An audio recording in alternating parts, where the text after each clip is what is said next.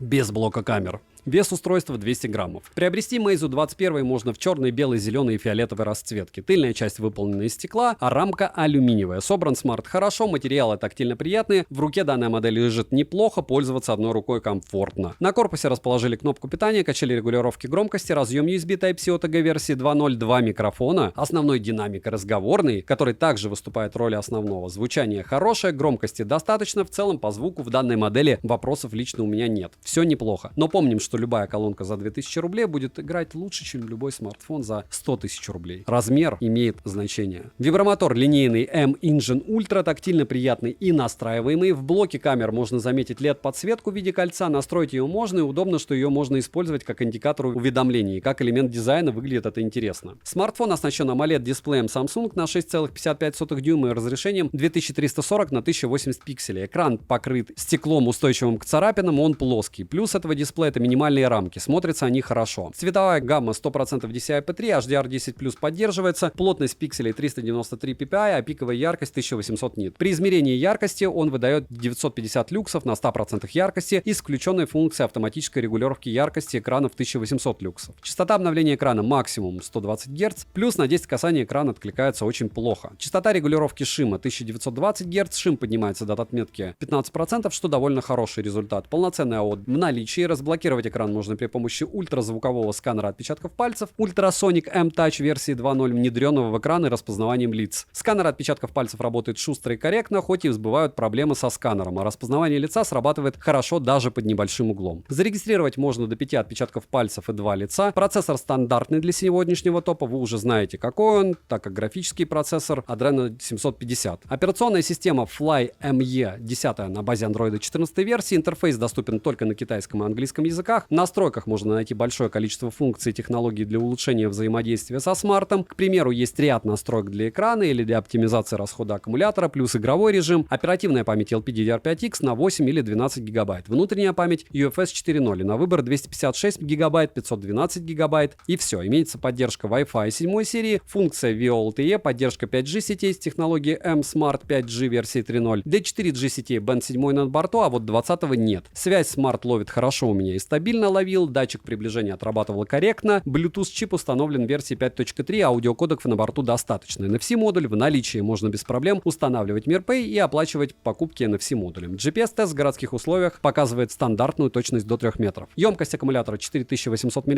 в PC-марке выдал он 10 часов 20 минут, а в Work Performance 16225 баллов. Smart поддерживает быструю зарядку на 80 Вт, заряжается от 0 до сотки в среднем за 40 минут. Яркость в играх смартфон не сбрасывает. 90 FPS в PUBG держит, но сам стрим смартфон не вывез. Смотрите опять же в описании, по ссылкам, все тесты. Основной блок камер с тыльной части состоит из 3 сенсоров и кольцевой LED вспышки. Основной сенсор S5K-HP3 на 200 мегапикселей, сверхширик S5K3L6 на 13 мегапикселей с углом обзора в 122 градуса и последний сенсор S5K5E9 на 5 мегапикселей. Запись видео доступна с основного сенсора 8К 30 FPS, 4К 60 FPS и ниже. Фронтальный сенсор S5KG-D1 на 32 мегапикселя находится по центру верхней части экрана в небольшом вырезе. Максимальное разрешение для съемки видео 4К 60 FPS, за что спасибо. Различных режимов, вспомогательных функций на борту более чем достаточно, но в плане видео и фотосъемки Meizu 21 по мне показал себя плохо. И допиливать ему, скорее всего, будет некому, потому что, повторяюсь, Meizu официально закрылись. И после этого выпустили 21 Pro. Минусы: нет мини-джека, старый USB разъем, нет защиты от влаги и пыли стандарта IP68, карту памяти вставить нельзя, нет 20-го бенда, нет поддержки eSIM, Smart не поддерживает MHL подключение, расход заряда аккумулятора рандомный в одних и тех же сценариях использования, оболочка недоступна на русском языке, беспроводной зарядки нет. Резюмирую, это не флагманский смартфон, несмотря на флагманский на сегодняшний день процессор. Уже очень много вещей, которые должны быть во флагманских смартах, в этом отсутствуют. Вроде бы Meizu 21 Pro устранили этот разрыв между флагманской начинкой и тем, что он сейчас есть. Оболочка у Meizu действительно заслуживает внимания, но отсутствие русского языка уменьшает категорию покупателей довольно серьезно. Но фанатов это не останавливает, как вы понимаете, при том, что в Китае он не так и популярен. У меня друг покупал Meizu 21, Владимир, тебе привет, огромное спасибо. Так вот, он очумел магазин Meizu искать в Китае. В 2 городах. Еле нашел. Офис в небоскребе. И еле пустили. В общем, это отдельная история. На 6-м месте сегодняшнего топа красуется Xiaomi 14. На него у меня уже тоже 2 обзора, на китайскую версию и на глобальную. Основные плюсы, которые хочется выделить в данном смарте, это поддержка 4К 60 FPS на фронталке, защита от влаги, отличная новая оболочка и направленный микрофон в районе блока основных камер. Ура! Плюс там же еще спрятан инфракрасный модуль. В комплекте мы имеем сам смартфон с наклеенной защитной пленкой, ключ для извлечения слота под 2 нано-сим-карты, краткое руководство, силиконовый чехол, кабель с USB-A на Type-C, блок питания на 90 Вт с китайской вилкой. Весит смартфон без чехла 188 граммов, а габариты составляют 152 на 71 на 8,5 мм. Приобрести Xiaomi 14 можно в зеленой, белой, черной и розовой расцветке корпуса, тыльная часть выполнена из стекла, а рамка металлическая. Сборка хорошая, как и качество материалов. Смарт имеет водонепроницаемость класса IP68, эргономика смартфона хорошая, в руке как с чехлом, так и без него он лежит удобно. Пользоваться одной рукой можно и довольно комфортно. На корпусе расположили кнопку питания, качели регулировки громкости, разъем USB Type-C OTG версии 3.2 Gen 1, что круто, микрофоны, стереодинамики с качественным звучанием, но стерео неполноценное. В настройках есть предустановки звучания и кастомный эквалайзер, вибромотор тактильно приятный и настраиваемый. Bluetooth аудиокодеков достаточно, и капорт стандартный для Xiaomi в наличии, но не на верхнем торце смартфона, а в блоке камер. Смарт оснащен OLED-дисплеем от TCL на 6,36 дюйма с разрешением 2760 на 1200 пикселей технологии LTPO. Частота обновления экрана максимум 120 Гц. Можно настроить герцовку для каждого приложения отдельно. Плотность пикселей 460 ppi. Яркость до 3000 нит, но только в режиме HDR. И в пике. Максимальная яркость в солнечный день при прямом попадании света на экран довольно приличная, ее хватает, запас яркости отличный. Все видите на экране, что он у меня показал в максималке и что он у меня показал в пике. Конечно, от рефлексных значений самого производителя очень сильно отличается, но в целом неплохо. Автояркость отрабатывает быстро и корректно, цветопередачу можно персонализировать под свои предпочтения, имеется поддержка Dolby Vision, HDR10+, и HLG. Тест на частоту дискретизации касаний выдал средний результат, мультитач есть, и экран спокойненько откликается на 10 касаний одновременно. DC-диминг на борту, показатели шима без него выше 50% не поднимаются, а с включенным DC-димингом шим находится в районе 30-35%. Результат далеко не идеальный, но что есть, то есть. Полноценный AOD в наличии, разблокировать экран можно при помощи сканера отпечатков пальцев, внедренного в экран распознаванием лица и стандартными способами разблокировки. Сканер отпечатков пальцев работает так же, как в прошлой модели, распознавание лица срабатывает хорошо даже под углом. Завести можно до 2 лиц и до 5 отпечатков пальцев. Процессор стандартный для сегодняшнего топа, так как и графический процессор Snapdragon Gen 3, Adreno 750 обвесом. Операционная система HyperOS на базе Android 14 версии, хорошо, что не MIUI. Вы же помните, да, как недавно, буквально 2 недели назад, те, кто обновляли MIUI некоторые, окирпичили смартфоны обновлением от Xiaomi. Спасибо тебе, Xiaomi. Мы теперь знаем, что можем остаться без информации. И именно поэтому смарт на этой строчке, а не на первой и не на второй. Новая оболочка работает хорошо, оперативная память LPDDR5X доступна на выбор 8, 12 и 16 гигабайт. Внутренняя память UFS 4.0. На выбор 256 гигабайт, 512 гигабайт и 1 терабайт. Имеется поддержка высокоскоростного Wi-Fi 7 серии, поддержка 5G сетей, связь смарт в больших городах ловит хорошо, датчик приближения отрабатывает корректно, Bluetooth же версии здесь 5.4, последний, NFC поддерживается, можно устанавливать MirPay и оплачивать покупки NFC модулем. GPS-тест показывает стандартную для Qualcomm точность 3 метра, емкость же аккумулятора здесь 4610 мАч, в PC-марке он выдал 9 часов 37 минут, Work Performance Smart показал 16 тысяч, также есть беспроводная зарядка до 50 Вт и реверсивная. Заряжается от 0 до сотки от родного адаптера питания на 90 Вт за 49 минут, а при включении функции быстрой зарядки вообще за 37. Яркость в играх смартфон практически не сбрасывает, нагрев ощутимый, я бы даже сказал сильный. Но в китайской версии он был больше, чем в глобалке. Играть комфортно, смартфон показал себя отлично. Результаты тестов смотрите в отдельном обзоре, задерживаться на этом мы сейчас не будем. Переходим к камерам. Основной блок камер с тыльной части состоит из 3 сенсоров, LED-вспышки и направленного микрофона. Основной сенсор Light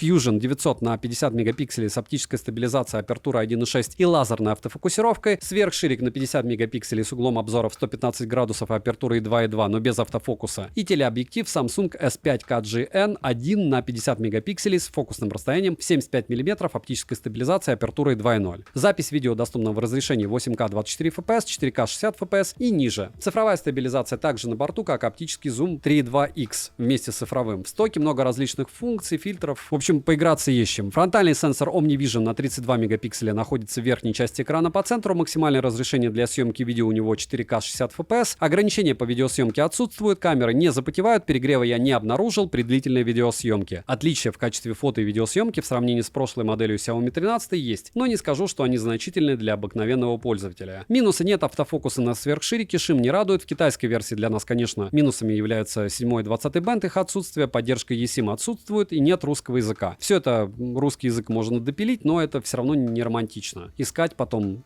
что как устанавливать. Мини-джека нет, в стерео неполноценная, блок камер имеет дополнительный выступ, который выглядит по мне неаккуратно. Резюмирую, это хороший смартфон, если вам не нужны 7 и 20 бенды. И не важна запись разговоров без уведомления собеседника о начале записи, опять же в глобалке. В китайской версии есть запись. Большинству будет достаточно школьного курса английского языка, чтобы пользоваться китайской версией смарта без проблем, но бенды от этого не появятся. А глобалка стоит эгегей сколько? Низший ценник был 68 тысяч рублей на прошлой распродаже в телеграм-канале скидок, не забудьте подписаться. Там много всего веселого и приятных цен, хотя все равно 68 тысяч. С другой стороны, в ритейле он вообще по сотке продается. Яркость экрана смарта тоже достаточно для большинства задач. У смартфона отличная автономность, GPS ловится моментально. В общем, китайская версия смарта очень неплоха, вполне заслуженное место в этом топе. Вместе, кстати, с глобалочкой, учитывая ценник. На 5-м месте сегодняшнего топа красуется Asus ROG Phone 8 Pro. Притом неважно, Tencent версия или глобальная версия, или перешитая Tencent на глобальную. К плюсам данного смартфона я преподнесу заточенность под игры, так как у него есть триггеры. Понятно, что не механические, но сенсоры здесь очень даже хороши. Обходная зарядка, 2 разъема USB Type-C, и для любителей мобильного гейминга он практически незаменим. Он кастомизируется на 100%. Кроме того, он имеет отличный внешний вид, умеет снимать на основной модуль в 4К 60 FPS, и у него есть защита от влаги. В комплекте мы имеем сам смартфон, кабель для зарядки с Type-C на Type-C, блок питания на 65 Вт с китайской вилкой, руководство пользователя и пластиковый чехол. Первичное включение происходит в связке с упаковкой, стандартно нужно пройти небольшое обучение и настройку триггеров. Слот прорезиненный под 2 нано-сим-карты, весит смартфон 229 граммов, а вместе с чехлом 246 граммов. Габариты Asus ROG Phone 8 Pro 164 на 77,8 на 13,3 мм вместе с блоком камер. Приобрести смарт можно только в черной расцветке. Дизайн стал более подходить на дизайн обыкновенных флагманов, но при этом игровые элементы дизайна остались. К примеру, мы имеем различные надписи на крышке с тыльной части, триггеры, которые обозначены надписями ROG с тиснением, круто оформленный блок камеры и интересно реализованная программируемая мини-светодиодная подсветка на крышке. Выполнена она при использовании 341 светодиода, и круто, что данная подсветка не имеет заметные границы. Плюс есть много различных стилей для подсветки. Крышка выполнена из стекла с матовым тактильно приятным покрытием. Рама алюминиевая, грани прямые, но корпус не топорный, а со слегка закругленными краями. Эргономика смартфона отличная, в руке смартфон лежит удобно и не выскальзывает. На корпусе расположили кнопку питания, качели регулировки громкости, на нижнем торце разъем USB Type-C OTG версии 2.0, на левом торце USB Type-C версии 3.1. Функция OTG на борту, для вывода звука установлены стереодинамики с приятным и громким звучанием, имеется поддержка Dirac Virtua, Audio Wizard профилей, сертификация Hi-Res Audio и Hi-Res Audio Wireless. Для проводных наушников предоставили мини-джек на 3,5 мм, модель имеет защиту от влаги по стандарту IP68, вибромотор мощный, тактильно приятный и настраиваемый. Также хотел отметить, что ROG Phone 8 Pro использует технологию с 3 микрофонами и Asus шумоподавлением. Смарт оснащен системой управления ультразвуковыми сенсорными триггерами с поддержкой различных видов жестов AR-триггер, а также есть наведение с помощью гироскопа. В играх использовать подобное управление в целом удобно. Также есть в продаже различные аксессуары с дополнительными кнопками управления, но true геймеры о них, конечно же, и без меня знают. С фронтальной части установлен LTPO Samsung Flexible ES6 AMOLED дисплей на 6,78 дюйма с разрешением 2400 на 1080 пикселей Full HD+, и частотой обновления экрана от 1 до 120 Гц. Но максимальная частота поддерживается до 165 Гц. Дисплей покрыт стеклом Corning Gorilla Glass Victus второй версии, экран плоский и рамки негромадные. Световой охват 107% DCI-P3, 145% sRGB и 103% NTSC. Имеется поддержка HDR10+, плотность пикселей скромная в 388 ppi, пиковая яркость 2500 нит по заявлению производителя. По моим же замерам экран выдает в пике 2000 люксов. И это прям нереально круто. Тест на частоту дискретизации касания показал хорошие результаты, в играх экран показал себя отлично. Мультитач на борту, и экран спокойно откликается на 10 касаний одновременно. DC-димминг в наличии, показатели шума выше 30% не поднимаются. Технология Always On Display в 1 Гц в наличии, и ОАОТ полноценный. Разблокировать экран можно при помощи сканера отпечатков пальцев, внедренного под экран распознаванием лица стандартными способами разблокировки. Распознавание лица срабатывает стабильно, быстро, даже под углом. Сканер отпечатков пальцев работает корректно и быстро тоже. Процессор здесь установлен Qualcomm Snapdragon 8 Gen 3, стандартный в этом топе, как и графический процессор Adreno 750. За охлаждение отвечает теплопроводник Rapid Cooling Conductor и система охлаждения Game Cool из 2 графитовых листов, проводником с быстрым охлаждением, нитрид-борой и паровой камерой. Оперативная память LPDDR5X на 16 ГБ, внутренняя память быстрая UFS 4.0 на 512 ГБ. Также есть версия Edition с ОЗУ в 24 ГБ и ПЗУ на 1 ТБ. Интерфейс ROG UI на базе Android 14 версии. У меня глобальная версия на руках. В китайской версии, напоминаю, что на тыльной части, в верхней части есть надпись Tencent. У меня она тоже была на руках, но я отдельно на нее решил обзор не делать в итоге, хотя она перешитая была на глобалку. По связи имеется поддержка Wi-Fi 7 серии, 5G, 4G сетей ниже. Для 4G все бенды на борту, во время звонков датчик приближения не подводил, мобильную связь смартфон ловит хорошо, да и по Wi-Fi связь стабильна. Bluetooth кодеков достаточно много, Bluetooth версии 5.3, NFC модуль в наличии, MirPay встает без проблем, GPS-тест показывает точность в 3 метра стандартно. И насчет всяких щелей, если вы пересмотрелись обзоров, это стандартная сборка у Asus. Емкость аккумулятора аккумулятора 5500 мАч, в PC-марке выдал результат в 5 часов 29 минут, очень скромно, но там все на максималках. Плюс помним, что здесь еще и обходная зарядка есть. В Work Performance показал великолепнейшие 22 тысячи баллов. Вспоминаем Red Magic, который а-ля показал топ в 20 тысяч, а здесь плюс 10%. Smart поддерживает быструю зарядку на 65 Вт, а также обходную зарядку, беспроводную зарядку до 15 Вт. Заряжается от 0 до 100% в среднем за 1 час. Что касается оптимизации игрового процесса, то мы имеем такие функции и технологии, как X-Sense версии 2.0 для автоматизации некоторых моментов в играх, к примеру, сбор предметов, X-Capture для обнаружения лучших моментов в игре и их записи, фоновый режим для игр и не только. Результаты тестов отличные, в отдельном ролике все сами можете посмотреть. Основной сенсор Sony IMX890 на 50 мегапикселей с апертурой 1.9, оптической стабилизацией и максимальным разрешением для видеосъемки 8К 24 FPS. И, конечно же, есть 4К 60 FPS и ниже. Далее есть телефотосенсор на 32 мегапикселя с апертурой 2.4 и трехкратный оптический зум, сверхширик на 13 мегапикселей с углом обзора в 120 градусов, фронтальный сенсор на 32 мегапикселя с максимальным разрешением для съемки видео 1080p 30 FPS. Камеры такие же, как и в младшей модели Asus ROG Phone 8. Резюмирую, если вам нужен именно игровой смартфон, то вариантов по большому счету у вас нет. Да, в этом смартфоне не топовый экран, не топовые камеры, но именно в плане настроек для игр, удобства игр, игровых триггеров, такого больше нет ни у кого. И этот смарт достаточно зайдет мобильным геймерам, а скорее всего еще и Zenfone, который будет компакт, будет его копией. Я думаю, вы понимаете, о чем я. Но точно в пятерку входить должен. На 4-м месте моего топа красуется Honor Magic 6 Pro. Можете считать китайская версия. Почему? Потому что глобальную версию я бы сюда не запихал, учитывая ее стоимость. Плюсом данного смарта отнесу наличие 7 и 20 бенда даже в китайской версии смартфона, Google сервисы, русский язык, реальный LTPO экран с 1 Гц в простой, рабочая защита от влаги. А как вы помните, у меня несколько смартов умерло после теста на водонепроницаемость. Точнее, умер только один от ZTE, но еще парочку пострадало. И отличные фотовозможности. В комплекте мы имеем сам смартфон с наклеенной защитной пленкой, обыкновенный силиконовый чехол, краткое руководство, кабель с USB-A на Type-C, блок питания на 100 Вт и ключ для извлечения слота по 2 нано-сим-карты. Весит смарт без чехла 225 граммов. У него несколько первых мест в DxOMark по какой-то неясной мне причине. И за фронталку у него первое место, хотя там даже 4К 60 FPS на ней нет. Ну, это вот отдельная их история. И я понимаю, что первое место там это, скорее всего, антирейтинг для людей, которые разбираются. Но все равно интересно. Напихали им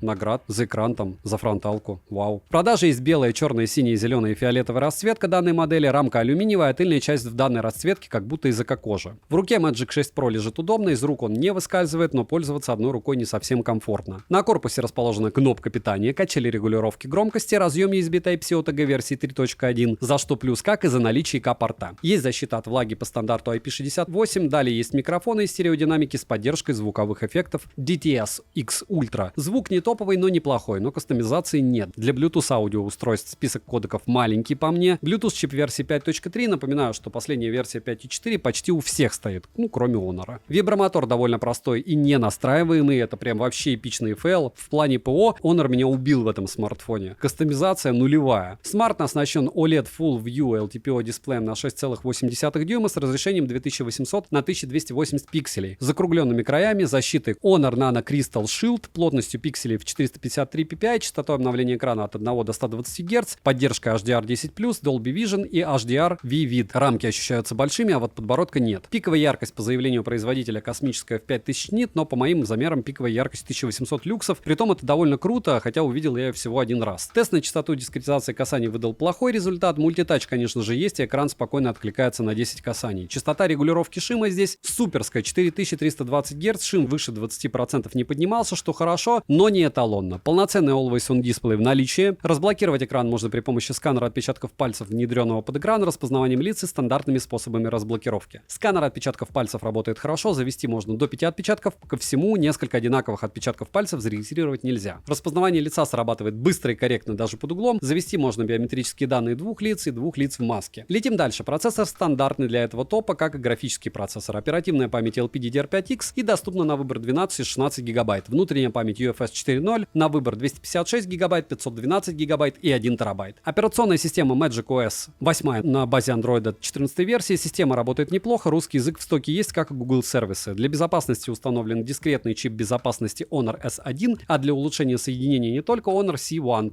Имеется поддержка высокоскоростного Wi-Fi 7 серии, поддержка 5G сетей, 4G сетей и ниже ко всему в глобалке есть поддержка eSIM. В китайской версии нет. Для 4G все бенды на борту, датчик приближения не подводил и связь смартфон ловил отлично. NFC поддерживается, можно устанавливать МРП, оплачивать оплачивать покупки на всем модулем без каких-то проблем, при том, что здесь есть Face ID, про который я всегда молчу. А знаете почему? Потому что Honor, почему-то он у меня не работал. Вот, допустим, у кого-то в банковских приложениях, у меня конкретно Сбербанк онлайн, попытался меня соединить по Face ID, но сказал: нет, друг, я с тобой не работаю. Но в форумах у кого-то это дело отрабатывало. Поэтому я это к плюсам не отнесу, потому что даже, не знаю, какой-нибудь iPhone 13 Pro Max мне разблокируют по лицу. А вот это дело, к сожалению, пока все еще нет. Может, потому что я тестировал китайскую версию. Но 1200 евро за глобальную версию, вы уже извините, я точно платить не буду. Потому что за сколько мне потом ее? За $700 после обзора продавать? Кому этот Honor нужен? Фанатам, правильно. Вот фанаты новые купят. GPS-тест показывает точность 3 метра. Емкость аккумулятора 5600 мАч, за что плюс, так как в 5 Pro был аккумулятор на 5100 мАч. В PC-марке Smart выдал 9 часов 35 минут. Также есть встроенный чип E1 Power Enhanced и система управления питанием Honor. Smart поддерживает быструю зарядку до 80 Вт и беспроводную зарядку до 66 Вт. Заряжается от 0 до сотки за 42 минуты. Результаты тестов стандартно смотрите в полном обзоре. Если кратко, процессор задушен, как по мне, и не особо эффективный задушен. Переходим к камерам. Основной динамический сенсор Falcon OmniVision OVH 9000 на 50 мегапикселей с апертурой 1.4 до апертуры 2.0. Она здесь переменная диафрагма. Оптическая стабилизация есть, лазерная автофокусировка и разрешение для видеосъемки 4К 60 FPS. Сверхширик S5KGN1 на 50 мегапикселей с углом обзора в 122 градуса, апертурой 2.2 и макросъемкой. Телеобъектив с перископом Samsung ISOCELL HP3 на 180 мегапикселей с апертурой 2.6, 2,5-кратным оптическим зумом, 100-кратным цифровым зумом и оптической стабилизацией. С фронтальной части мы имеем основной сенсор на 50 мегапикселей с апертурой 2.0, углом обзора в 90 градусов, автофокусировкой и 3D-датчиком глубины. Максимальное разрешение для съемки видео фронтального сенсора 4К 30 FPS, 60 FPS нет. Фронталка с роллинг-шаттером, качество видеосъемки на фронтальную камеру оставляет желать лучшего, переключение между камерами с тыльной части не плавное, ко всему нельзя, как в Samsung, переключаться во время видеосъемки с основного сенсора на фронталку. С другой стороны, в моем сравнении этого смартфона с Samsung S24 Ultra, Honor Magic 6 Pro выигрывает, по мне. Разумеется, цвета перекручены, стабилизация хромает, плюс видеосъемка смазана из-за подобной стабилизации, но в целом вот такое мое мнение. И со светом изредка, конечно, Honor не справляется. Или справляется не столь корректно, как хотелось бы. Но все же, с другой стороны, телевик лучше у Samsung однозначно. За примерами добро пожаловать в отдельный обзор. Я всегда флагманы с другими флагманами сравниваю. Притом я считаю, что конкурентами по цене. Минусы: нет 8К для основного сенсора, нет 60 FPS для 4К на фронтальном сенсоре, нет мини-джека, нет возможности расширить память, вставив microSD. Много проблем, связанных с установкой различных программ. Ненастраиваемые вибро, сброс яркости, перекос по звуку. Резюмирую, очень противоречивый смартфон получился. Вопросов к нему море в любой практической плоскости, но фото и видео он снимает отлично, если, конечно, не ошибется сам смартфон или его владелец. Напоминаю, кстати, что в китайскую версию я даже не смог установить PUBG New State из-за сертификатов. То же самое было в Xiaomi 14 Ultra, который, повторяюсь, не попал в топ как раз по той причине, что у него слишком много недостатков. Глобалку купил, может быть, потом в каком-нибудь топе он будет. Размер выреза под фронталку не поддается никакому объяснению. Face ID круто, но серьезно. Если вы фанат Huawei или Honor, или обладаете еще устройствами из этой экосистемы, то можете смело брать китайскую версию. Остальным советую подумать. Тройку лидеров сегодняшнего топа открывает Vivo IQ12. Основным плюсом данного смартфона является экран с частотой отклика в 144 Гц, очень выгодный с точки зрения, кстати, финансов смартфона. Абсолютно прямой экран, как я люблю, металлическая рамка, хорошая сборка и неплохая съемка. А также он позволяет очень приятно играть, и им просто удобно пользоваться в повседневной жизни. Они отсутствуют полностью офис рекламный в Российской Федерации, и поэтому цены на него, по мне, адекватные. IQ уже довольно популярен, благодаря блогерам, я думаю. В комплекте вы получаете краткое руководство, ключ для извлечения слота по 2 нано-сим-карты, сам смартфон с наклеенной защитной пленкой, силиконовый чехол, блок питания с китайской вилкой на 120 Вт и кабель для зарядки с Type-C на Type-C. Габариты устройства 163 на 75 на 9 мм, а вес 204 грамма. Продается смарт в черной, красной и белой расцветке. Коллаб с BMW. Внешне смартфон нравится, но подобный блок камер с сильно закругленными углами на любителя. Тыльная часть стекло, а рамка же выполнена из алюминия. Защита от влаги и пыли только IP64. Грани закругленная, в руке смарт лежит удобно. Одной рукой пользоваться смартфоном в целом удобно. На корпусе расположили кнопку питания, качели регулировки громкости, разъем USB Type-C OTG версии 2.0, ИК-порт, микрофоны, а по звуку нам предоставили два основных динамика и один разговорный. Звучание качественное, персонализировать его под свои предпочтения возможность есть. Bluetooth кодеков достаточно, Bluetooth чип установлен в версии 5.4, вибромотор линейный по оси X, тактильно приятный, ближе к топовым. Вибромотор у OnePlus, как по мне, до сих пор лучший. Настроить силу вибрации в IQ12 можно, как и настроить тактильный отклик. А для игр есть 4D вибрация, но она работает только в определенных китайских играх. Смартфон оснащен LTPO AMOLED дисплеем на 6,78 дюйма с разрешением 2800 на 1260 пикселей, с частотой обновления экрана до 144 Гц, Разумеется, 144 Гц можно обнаружить только в китайских приложениях. Экран прямой, рамки симметричные, но подбородок есть, хоть и не громадный. Плотность пикселей с запасом в 452 ppi. Пиковая яркость в режиме HDR 3000 нит. По моим замерам, экран выдает 900 люксов на 100% яркости. Яркости экрану достаточно, в солнечный день можно пользоваться смартом без проблем. Тест на частоту дискретизации касания выдал неплохой результат. В играх сенсорный отклик отличный. Мультитач на борту, и на 10 касаний экран откликается без проблем и быстро. Частота регулировки шима 1440 Гц. Показатели шима поднимаются почти до 20%. Не критично, но экран по этому показателю, к сожалению, не лучший. Полноценный Always On дисплей в наличии. Он использует новую технологию с низким энергопотреблением и минимальной частотой обновления в 1 Гц. Разблокировать экран можно при помощи оптического сканера отпечатков пальцев, внедренного в экран, распознаванием лиц и стандартными способами. Сканер отпечатков пальцев работает довольно быстро, зарегистрировать отпечаток одного и того же пальца нельзя. За что плюс? Распознавание лица срабатывает хорошо даже под углом, и внести биометрические данные можно до 2 лиц. Процессор, как у всех, установлен стандартный Qualcomm Snapdragon 8 Gen 3, графический обвес Adreno 750, плюс установлен чип Q1, отвечающий за более плавную отрисовку кадров и интерполяцию разрешения, но не во всех играх. Интерфейс Origin OS версии 4 на базе Android 14 версии, русский язык в стоке есть, шрифт можно поменять, а работа оповещений настраивается, но они периодически слетают, и приходится после каждого обновления что-то подстраивать. У меня было так,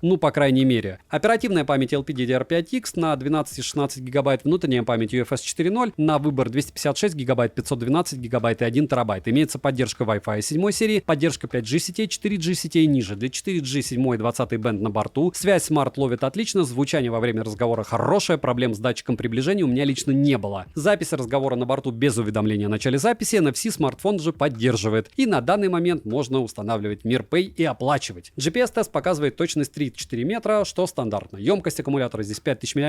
Work Performance смартфон выдал 13980 баллов. Смарт поддерживает быструю зарядку до 120 Вт, заряжается от 0 до сотки в среднем за 35 минут. Отмечу, что яркость у экрана смартфона не сбрасывается в играх, как и FPS на стриме не сбрасывался. Это прям был чуть ли не самый большой лидер у меня при тестах, а вообще самый большой. Запись стрима можно посмотреть на лайв-канале. Результаты тестов смотрите в отдельном обзоре. Кратко, все хорошо, но результаты не максимальны. По камерам. Основной блок камер с тыльной части состоит из 3 сенсоров и двойной LED вспышки. Основной сенсор OmniVision OV50H на 50 мегапикселей с апертурой 1.7 и оптостабом. Телеобъектив OmniVision OV64B на 64 мегапикселя с апертурой 2.6, трехкратным оптическим зумом и 100-кратным цифровым зумом. Сверхширокоугольный сенсор на 50 мегапикселей с углом обзора в 119 градусов. Запись видео доступна 8К 30 FPS, 4К 60 FPS и ниже. А для сверхширокоугольного сенсора Samsung S5KGN1 4К 60 FPS. Есть несколько режимов стабилизации видео, HDR-съемка, режим микрофильм, фильтры и не только. Фронтальный сенсор на 16 мегапикселей находится по центру верхней части экрана в вырезе, но вырез визуально кажется больше, чем iQOO 12 Pro. Максимальное разрешение для съемки видео 1080p 30 FPS, что, конечно же, расстраивает. Минусы. Медленный порт Type-C, плохая фронтальная камера, нет поддержки eSIM, нет поддержки беспроводной и реверсивной зарядки, и все. Резюмирую, за цену, которую просит iQOO, это максимально хороший вариант. У него есть минусы, конечно, а у какого производителя их нет? Вопрос только в том, сколько денег захотят у вас попросить тот или иной комплект недостатков. За вменяемые деньги вы получаете отличную стабильность, производительность, поддержку всех нужных в России бендов 4G, неплохие камеры, Google сервисы и русский язык из коробки. У смарта отличный звук, приятная вибра, и лишь несколько минусов не дают ему права называться флагманом. Я уже сказал о всех недостатках. Если недостатки вас не очень беспокоят, это отличнейший смарт. На втором месте моего топа Xiaomi 14 Pro. Да, я помню, что я сам говорил, что у Xiaomi недавно по циркуляру уничтожалось ПО, и когда у людей приходили обновления определенные, не на HyperOS, а на MIUI, смарты ушли в ребут, и вся информация улетела. Но, во-первых, на HyperOS этого дела не было, а во-вторых, Xiaomi 14 Pro, учитывая ценник, после того, как вышел 14 Ultra, на который обзор уже на канале, по мне является прям топом-топом. К плюсам данного смарта я отнесу полноценную защиту от влаги, отличный экран с космической плотностью пикселей, долгожданные 4К 60 FPS на фронталке и хорошая оболочка HyperOS. В комплекте с китайской версией вы получите сам смартфон с защитной пленкой, ключ для извлечения слота под 2 нано-сим-карты, краткое руководство, силиконовый чехол, кабель с USB-A на USB-C и блок питания на 120 Вт с китайской вилкой. Весит смартфон без чехла 223 грамма, а габариты составляют 161 на 75 на 8,5 мм. Приобрести Xiaomi 14 Pro можно в зеленой, черной, белой и серебристой расцветке корпуса. Сборка устройства хорошая, как и качество материалов. Тыльная часть выполнена из стекла, рамка металлическая, а с фронтальной части экран покрыт стеклом Dragon Crystal Glass. Смартфон имеет водонепроницаемость класса IP68, дизайн смарта практически такой же, как у младшей модели, блок камеры двухступенчатый, а эко-порт перенесли с верхнего торца смартфона в блок камер. Грани прямые, но тыльная часть, как и стекло, с фронтальной части имеют слегка закругленные края. Смарт достаточно большой в размерах. На корпусе расположили кнопку питания, качели регулировки громкости, разъем USB Type-C OTG версии 3.2 Gen 1, микрофоны, динамики с полноценным стереозвучанием, динамики громкие, качество передачи звука отличное. А в настройках есть предустановки звучания и кастомный эквалайзер. Вибромотор довольно мощный и тактильно приятный, настроить силу вибрации можно. Bluetooth версии 5.4, Bluetooth кодеков достаточно. Смарт оснащен OLED-дисплеем из материала C8 на 6,73 дюйма с разрешением 3200 на 1440 пикселей. Плотность пикселей 522 ppi, 12-битная глубина цвета, технология LTPO с регулировкой частоты обновления экрана от 1 до 120 Гц. Цветопередача отличная, искажения под углами минимальные. Цветовой охват 98% sRGB. Рамки у экрана тонкие, яркость до 3000 нит, но только на небольшом участке экрана в режиме HDR и в пике. В режиме Sunlight экран выдает 1800 люксов. Максимальной яркости экрана хватает для комфортного использования смарта даже в солнечный день. Автоматическая регулировка яркости отрабатывает быстро и корректно. Мультитач есть, экран спокойненько откликается на 10 касаний одновременно. DC-димминг на 2160 Гц на борту. Показатели шума на 100% яркости 11%, на 50% яркости 6%, на 25% яркости 15%, на нулевой яркости 9%. Полноценный Always On дисплей в наличии. Разблокировать экран можно при помощи сканера отпечатков пальцев, внедренного в экран, распознаванием лица и стандартными способами разблокировки. Вот сканер отпечатков пальцев расположили низко. Ко всему, область датчика довольно маленькая по мне. И плюс вы можете один и тот же отпечаток завести 5 раз. Завести можно еще и до 2 лиц, что удобно. А вот с отпечатками пальцев я надеюсь, что они что-то сделают. Процессор установлен стандартно для этого топа Qualcomm Snapdragon 8 Gen 3, графический процессор Adreno 750, операционная система HyperOS на базе Android 14 версии, русского языка на борту нет, что стандартно для китайских версий смартов от Xiaomi. Непонятно, кстати, Global будет от него или нет. Оперативная память LPDDR5X и доступна на выбор 12 и 16 гигабайт. Внутренняя память UFS 4.0 на выбор 256 гигабайт, 512 гигабайт и 1 терабайт. Имеется поддержка высокоскоростного Wi-Fi 7 серии и поддержка 5G сети. В китайской версии для 4G Band 7 над борту 20 нет. Связь смарт ловит хорошо, запись разговоров без уведомления собеседника есть, датчик приближения физически отрабатывает корректно, NFC поддерживается, можно устанавливать MirPay и оплачивать покупки NFC модулем. GPS-тест показывает точность 3 метра. Емкость аккумулятора 4880 мАч,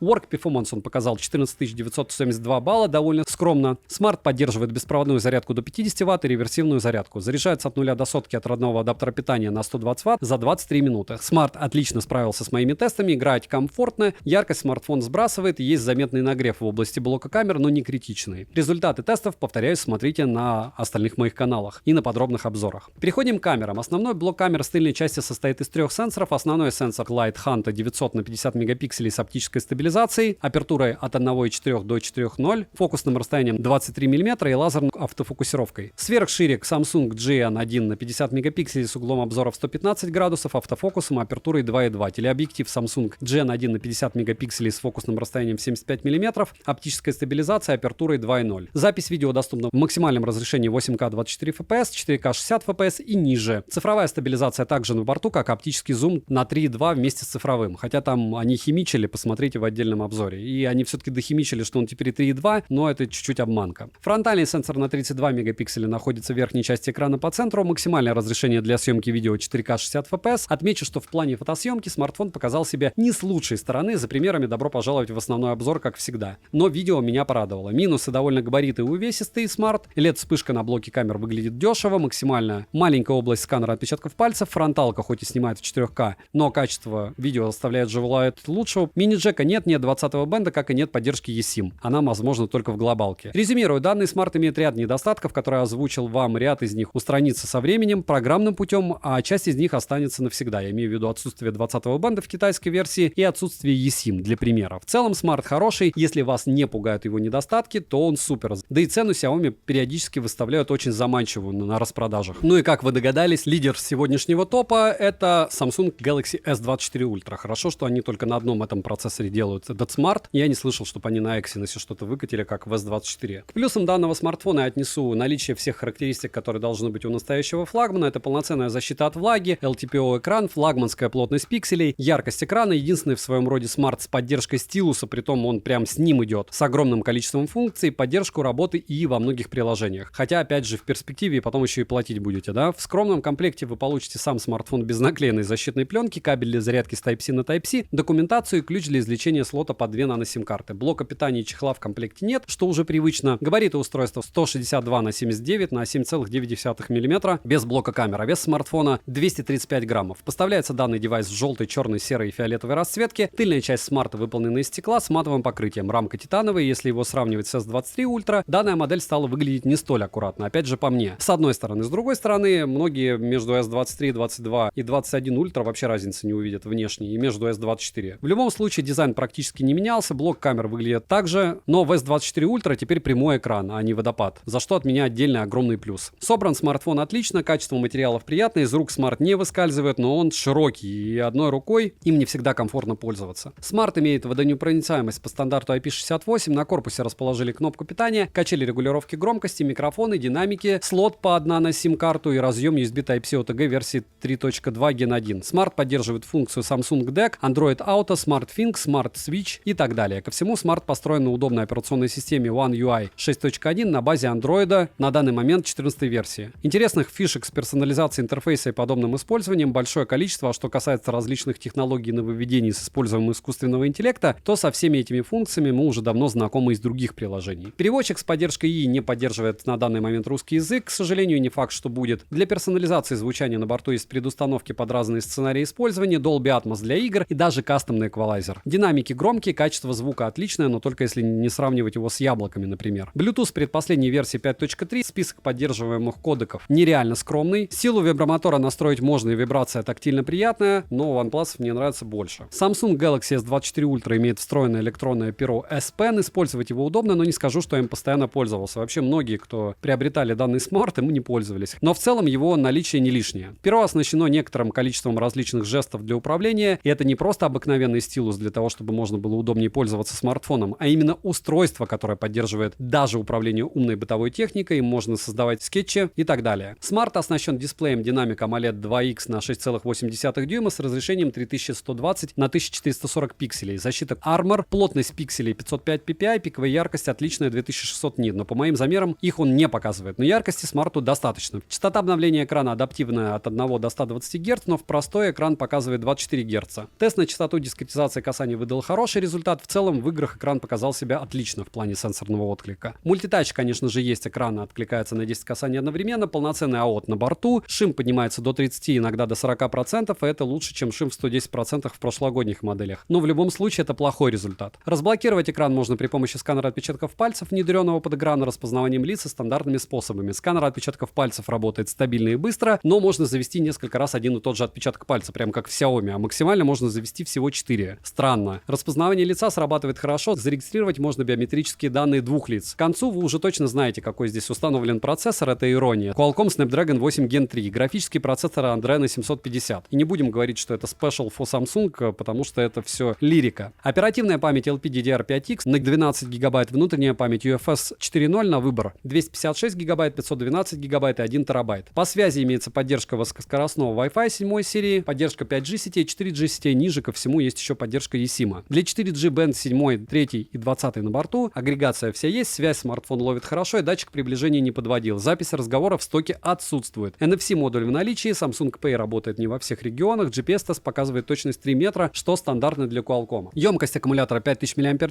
могли бы аккумулятор сделать побольше. В письмарке выдал он достойный результат 8 часов 3 минуты. Тест я проводил на максимальной яркости с адаптивной частотой обновления экрана, правда. Смарт поддерживает проводную зарядку до 45 Вт, беспроводную зарядку до 15 и реверсивную. Очень даже убого, согласитесь, за эту стоимость. Заряжается от 0 до сотки в среднем за 70-80 минут. Яркость под нагрузкой смарт сбрасывает и довольно сильно, к сожалению. Результаты тестов смотрите в отдельном обзоре, а также на лайв-канале, как мы его гоняли. Переходим к камерам. Основной сенсор Samsung SSL HP2 на 200 мегапикселей с апертурой 1.7, двухкратным зумом оптического качества с активацией технологии Adaptive Pixel, оптической стабилизацией, разрешением для видеосъемки 8К 30 FPS, 4К 60 FPS и 4К 120 FPS в профессиональном режиме съемки для основного модуля. Далее мы имеем телефотосенсор Sony IMX854 на 50 мегапикселей с апертурой 3.4, оптическая стабилизация, 5-кратным оптическим зумом и 10-кратным зумом оптического качества. Плюс есть еще один телефотосенсор на 10 мегапикселей с апертурой 2.4 с 3-кратным оптическим зумом. Сверхширик Sony IMX564 на 12 мегапикселей с углом обзора в 120 градусов и апертурой 2.2, автофокус Dual Pixel. Фронтальный сенсор на 12 мегапикселей с автофокусом находится в верхней части экрана по центру, и максимальное разрешение у него для съемки видео 4К 60 FPS. Смарт поддерживает такие технологии, как Pro Visual, Space Zoom для ночной съемки, Super HDR и не только. Камера действительно достойная, но меня смущает, что алгоритмы на базе ИИ дорисовывают и улучшают картинку. За примерами заходите в отдельный обзор. Минусы: поддержка зарядки всего на 45 Вт, скромный комплект поставки, шим у экрана, цена довольно существенная, и он огромный. Не всем он реально подойдет из-за габаритов. Резюмирую, за серьезный ценник вы получаете среднюю яркость экрана, камеры, которые не отличаются от их прошлых моделей, шим все еще не минимальный, хоть и меньше, чем в прошлых их моделях, и чтобы просто поиграться на этом смарте, нужно измучиться, настраивая его для игр. И это во флагмане, то есть он для игр вообще не приспособлен. И каждая прошивка, я так понимаю, меняет очень сильно отношение к играм, и нужно каждый раз их заново настраивать. С другой стороны, наконец-то прямые грани, отличный многофункциональный стилус в комплекте, отличная похудевшая по объему оболочка, длительная поддержка по обновлениям и потянувшиеся по качеству с обновлением камеры дали этому смарту возможность занять заслуженное первое место. Притом я хочу отметить, что это все было очень круто от них, и стабильно их можно по баллам купить прям очень дешево. Почему? Потому что у них ценники завышенные, и они везде стараются продаваться. Но в целом смарт более чем достойный, повторяюсь. Это еще не все. Я бы хотел отметить два смартфона, которые были в топ-10 бы, но по некоторым причинам они отсутствуют. Первый — это Honor Magic 6, обзор на него был на канале, и Asus ROG Phone 8. У ROG Phone 8 и у Magic 6 есть IP68, есть отличные зарядки, там на 65 Вт у одного, шим небольшой, отличная вибрация. И в целом эти два смартфона тоже максимально достойны, но места здесь им нет. Почему? Потому что есть их флагманы. Если Xiaomi 14 от 14 Pro отличаются очень сильно,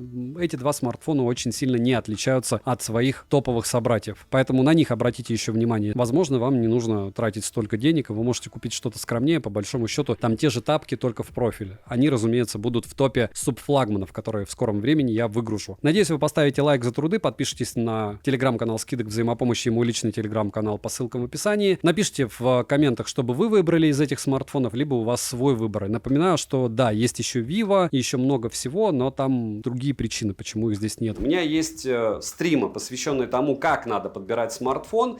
Надеюсь, вы посмотрите на канале. Польза.нет, как выбрать смартфон. Напишите в поисковой строке на YouTube и все. Второй момент, который бы я хотел осветить, моя политика по поводу расстройства. Если вы приобретаете себе смарт, ни в коем случае не приобретайте его в кредит, это раз. Два, ни в коем случае не покупайте флагман бренда, с которым вы не контачили. Если вы, допустим, собираетесь флагман OnePlus купить, сначала купите что-то попроще, но не совсем дошманское, потому что у OnePlus очень много очень убогих девайсов, хоть и с нормальной оболочкой там.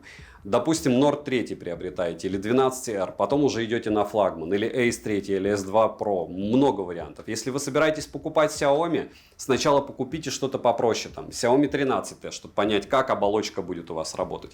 Если вы собираетесь приобрести флагман от Realme, то же самое, можно какой-нибудь Realme приобрести, посмотреть его оболочку, все ли вас устроит и танцевать дальше. Когда вы приобретаете китайские смартфоны, понятно, что вы обыграли ритейл и выиграли, не знаю, там 50% стоимости от смарта, но вы очень часто проигрываете в агрегации частот, в отсутствии бендов. Помимо этого у вас иногда нет, допустим, как в Xiaomi, русского языка, который нужно отдельно накатывать. Помимо этого у вас возможная блокировка у Realme китайских и у OnePlus. Если вы покупаете Xiaomi, вы всегда думаете, что последнее время у них там недавно была прошивка, которая отправляла смартфоны в ребут. И все это вы должны держать в голове, а если вы не хотите это держать в голове, все, пользуйтесь моим телеграм-каналом, он растет очень медленно, взаимопомощи, там очень много правил, но самое важное, вы туда заходите и вбиваете корректно вопрос в поиске, там 600 с лишним тысяч сообщений по поводу железок, какой-то ответ вы найдете. Если уж совсем все грустно там и нет ничего. Есть еще мой телеграм-канал личный, где я с вами общаюсь, там тоже можно спросить совета. Может ответят, может нет. Лучше поиском пользоваться. Если вас интересуют камеры, обязательно скачивайте исходники. Никому не верьте, потому что вполне возможно вас устроит девайс за $150, а вам не нужен за $1500 какой-то супер самолет. Если вам необходим какой-то смартфон, и вот, допустим, у Samsung есть стилус, а он вам не нужен, вы должны четко понимать, что за стилус вы переплачиваете $150. И, к слову, Samsung очень неудобно, они очень большие, ультра, хотя они мне безумно нравятся. Пытался я на него снимать, 2 обзора даже на канале было. На последний S24 Ultra, но 22, 23, 24 особо сильно не отличаются. Если говорить, допустим, про игровые возможности, есть только ROG. До этого были еще Black Shark, которые составляли им конкуренцию. То, что Red Magic вы хотите тоже обмануть всех и приобрести хороший смартфон, но посмотрите, как на него дропнулась цена. То есть были рекламные обзоры по соточке, они стоили, а потом что с ними произошло? То есть так как они не падали ничего. Почему? Потому что третий перегревающийся эшелон, который просто порекламировал бородатый парень, а другие парни подключились, кто их закупил и кому надо продавать, и все. Вот так, если вы будете в теме, все будет хорошо. И вы не нагреетесь, еще, может быть, заработаете при покупке того или иного девайса. Недавно на Авито, когда я покупал Xiaomi 14 Ultra, мне нужно было быстро, мне человек написал: как забавно, я начал смотреть твои обзоры, после этого решил заниматься перекупством, потому что есть связи с Китаем, а теперь я благополучным образом тебе же продаю девайсы. Ха-ха-ха. Ну, ха-ха-ха, вот так оно и работает. Я покупаю, пропускаю через себя, делаю обзор, после этого делаю много обзоров, создаю топ и рассказываю вам. Надеюсь, что вы напишите, чтобы я это дело продолжал, потому что от этих топов выигрываете только вы. Напишите, что вы, кстати, выбрали бы из этого топа. Или выбрали бы, может быть, что-то другое в комментариях. Со следующего месяца я буду уже разыгрывать один раз в месяц смартфон какой-нибудь каждый раз. Там в апреле, в марте буду озвучивать, какой именно. В принципе, когда люди говорят, что никуда ничего не движется, вспоминаем, что уже ПК-шные игры на смартфонах, уже Apple Vision Pro снимается, уже беспроводные зарядки, уже можно снимать под водой, уже стабилизация космос, уже 8К съемка, уже 120X, зумирование вот с этой вот дырочки маленькой, даже потребное, уже много всего. И когда вы посмотрите назад, как мы ходили с тапиками 25 лет назад, Т100, Моторолку, помните? То, что сейчас предлагают, это прям вау. Прямо вау, даже в бюджетном ценовом сегменте. Всем девайсам в топе в разной степени да. Добра и удачи вам, дорогие друзья.